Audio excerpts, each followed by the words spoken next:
চিংড়ি মাছ দিয়ে তো আমরা প্রত্যেকদিন বিভিন্ন ধরনের রেসিপি করে খাই।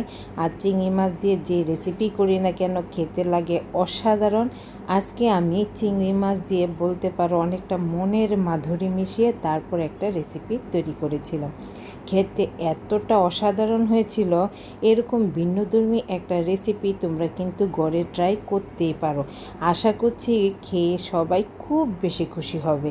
গরম গরম ভাতের সাথে বা পোলাওর সাথে চিংড়ি মাছের এই রেসিপিটা জাস্ট অসাধারণ। তো চিংড়ি মাছের এই রেসিপিটি ঘরে ট্রাই করতে হলে রেসিপিটি ডিটেল চাই, তাই তো? সেক্ষেত্রে আমার ফেসবুক পেজ এবং ইউটিউব চ্যানেলে তোমাদের স্বাগতম। সেখানে তোমরা রেসিপিটি ডিটেলস পেয়ে যাবে। আর ঝটপট ঘরে তৈরি করতেও পারবে। তার খেয়ে সবাই তো তোমার প্রশংসা করতে বাধ্য হবে। তো তোমাদের কাছে কেমন লাগলো কমেন্ট করে জানিও। সবাই ভালো থেকো। Tata, bye bye.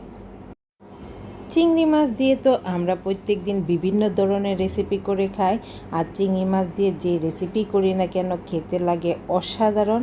আজকে আমি চিংড়ি মাছ দিয়ে বলতে পারো অনেকটা মনের মাধুরী মিশিয়ে তারপর একটা রেসিপি তৈরি করেছিলাম। খেতে এতটা অসাধারণ হয়েছিল। এরকম ভিন্নধর্মী একটা রেসিপি তোমরা কিন্তু ঘরে ট্রাই করতেই পারো। আশা করছি খেয়ে সবাই খুব বেশি খুশি হবে।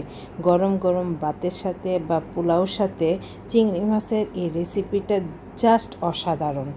তো চিংড়ি মাছের এই রেসিপিটি ঘরে ট্রাই করতে হলে রেসিপিটি ডিটেল চাই, তাই তো? সেক্ষেত্রে আমার ফেসবুক পেজ এবং ইউটিউব চ্যানেলে তোমাদের স্বাগতম। সেখানে তোমরা রেসিপিটি ডিটেলস পেয়ে যাবে। আর ঝটপট ঘরে তৈরি করতেও পারবে। তার খেয়ে সবাই তো তোমার প্রশংসা করতে বাধ্য হবে। তো তোমাদের কাছে কেমন লাগলো কমেন্ট করে জানিও। সবাই ভালো থেকো। Tata, bye bye.